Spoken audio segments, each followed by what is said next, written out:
কুমিল্লার হোমনায় ঘাড়মোড়ার নুরুল ইসলাম কাজীকে 50,000 টাকা জরিমানা ও 6 মাসের জেল। সিনিয়র রিপোর্টার মোহাম্মদ হাসানের তথ্য ও ভিডিওচিত্রে দেখুন বিস্তারিত।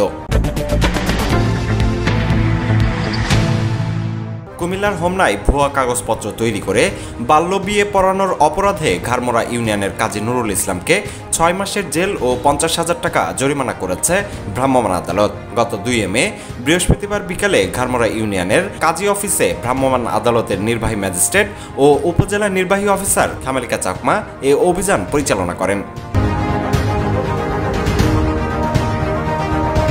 স্থানীয় সূত্রে জানা যায়, নিজের এলাকাসহ রাজধানীর বিভিন্ন জায়গায় একাধিক অট্টালিকা সহ চান্দের চরের অবৈধ ইটভাটার মালিক রাষ্ট্রীয় আইন অমান্যকারী এই কাজী। একাধিক বাল্য বিয়ের তথ্য পাওয়ায় এবং বিভিন্ন অ্যাডভোকেট ও ম্যাজিস্ট্রেটের সিল তার অফিসে পাওয়ায় তাকে দণ্ডিত করা হয়। এর আগেও এসব আইন অমান্য করায় 60,000 টাকা জরিমানা করা হয়।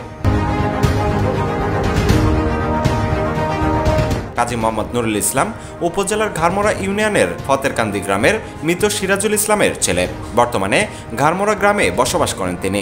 ভ্রাম্যমাণ আদালত সূত্রে জানা যায়, হোমনা উপজেলার ভাসানিয়া ইউনিয়নের কৃষ্ণপুর গ্রামের আব্দুল হাকিমের ছেলে মোহাম্মদ রাসেল মিয়া একই ইউনিয়নের নয়াকান্দি গ্রামের নজু মিয়ার অপ্রাপ্তবয়স্ক মেয়ে ফাতেমা আক্তারের সঙ্গে বিয়ের আয়োজনের খবর পায় প্রশাসন। এমন খবরের ভিত্তিতে ঘটনাস্থলে উপস্থিত হয়ে জানতে পারেন কাজী নিজেই কনের বয়স 5 বছর বাড়িয়ে এফিডেভিট কাগজ সৃজন করে বিয়ের আয়োজন করে। এ সময় কনের কাগজপত্র দেখা যায় কনের জন্ম 2011 সালের 10 ফেব্রুয়ারি হলেও এফিডেভিটে তার জন্ম তারিখ দেখানো হয়েছে 2006 সালের 10 ফেব্রুয়ারি।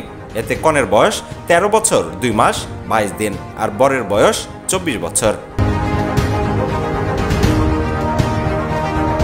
তাৎক্ষণিক বাল্যবিবাহ নিরোধ আইনে বাল্য বিয়ে পড়ানোর দায়ে কাজী নুরুল ইসলামকে 6 মাসের কারাদণ্ড ও 50,000 টাকা আর্থিক জরিমানা করা হয়।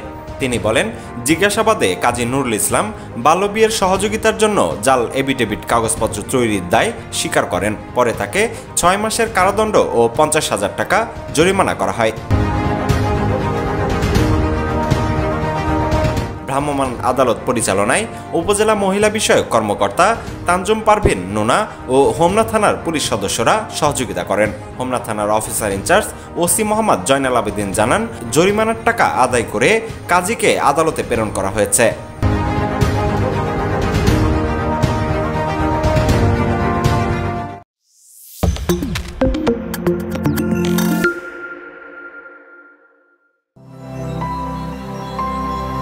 হোমনা টিভি, সত্য প্রকাশের অনুসন্ধানে।